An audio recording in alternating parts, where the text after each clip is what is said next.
Here are 5 reasons why computer samples are better than humans.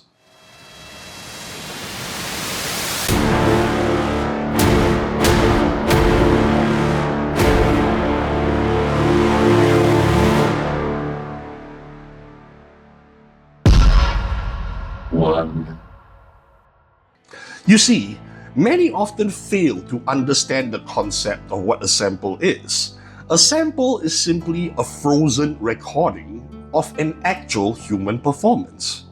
So it's not just something that's made by a computer.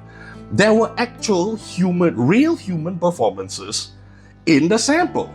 Not only did these real musicians agree to help with the creation of the sample library out of their own free will, they got paid for it.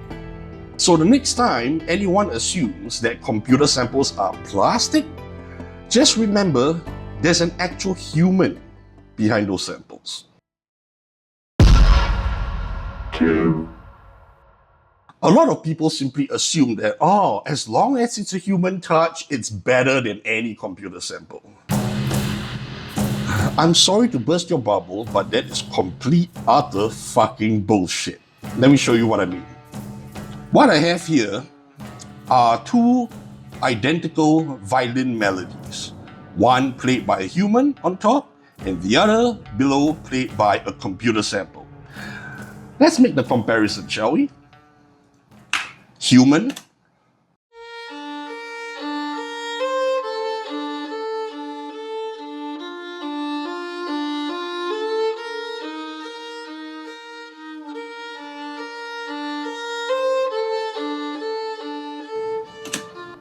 Okay, and now the computer sample.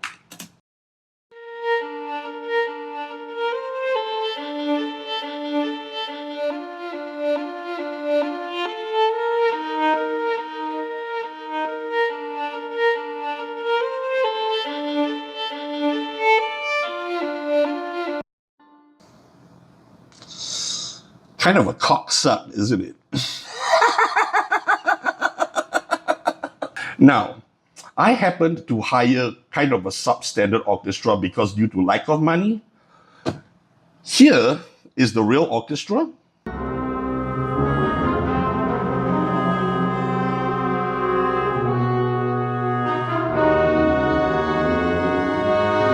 And here is my synthesized mock-up.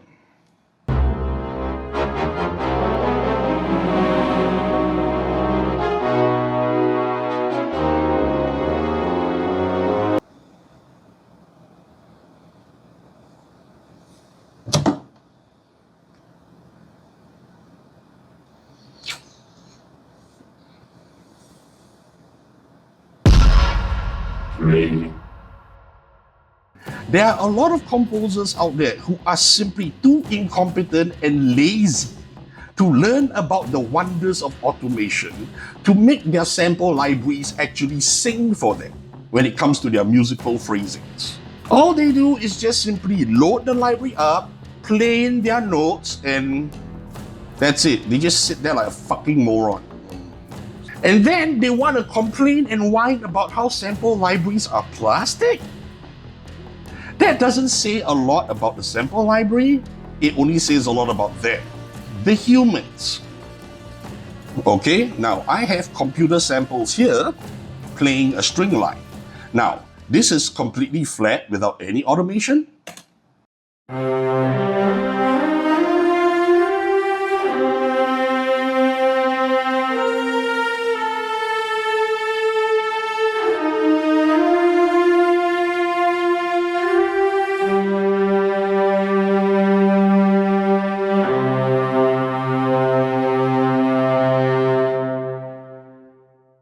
Now, let's get off our lazy proverbial asses and play with a little automation, okay?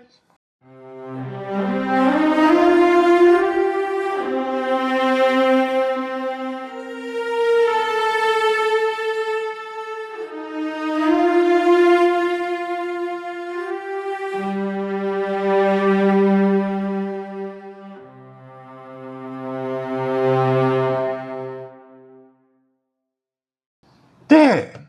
Was that so hard? Huh? 4, Samples can actually do things that real musicians simply cannot do. Here's one of those things. My job is storytelling, which means there are some dramatic mechanisms that I tend to fall back on. In this case, if I would like to create a sense of anticipation, anxiety, or mystery, I like to use very long string sustains like this one.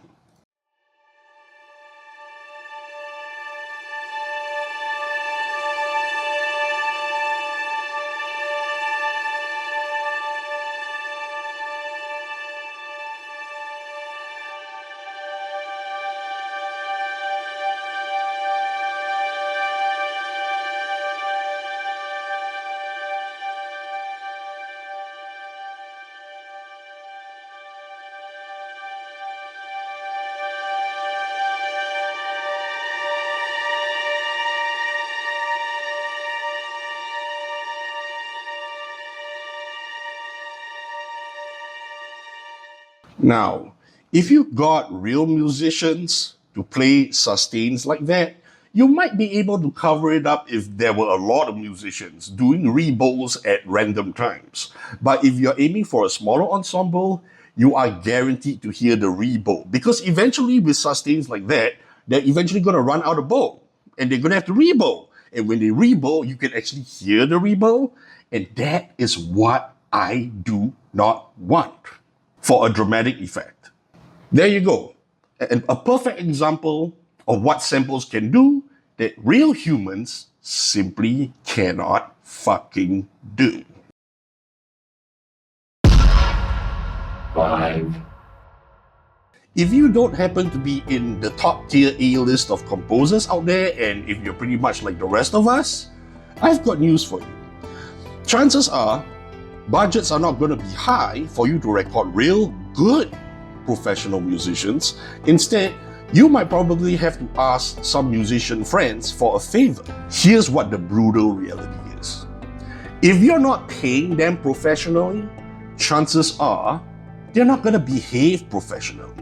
When I was at Berkeley doing my film scoring major, on my first major recording assignment and session, I booked about 7 other student performers to come perform on my score. On the day of the recording itself, at the last minute, I received calls from 3 of them who said that they couldn't make it. Apparently, according to them, they had more important commitments to make. So I learned my lesson. On my next recording assignment, I called up all of the players in advance and told them that I would pay them a pocket fee of $50 for their services. Guess what? All of them showed up. And on time, too. So you tell me, which is more reliable? Humans who only deliver when there's money involved? Or computer samples who are sitting there all day, 24/7, ready for you and ready to rock?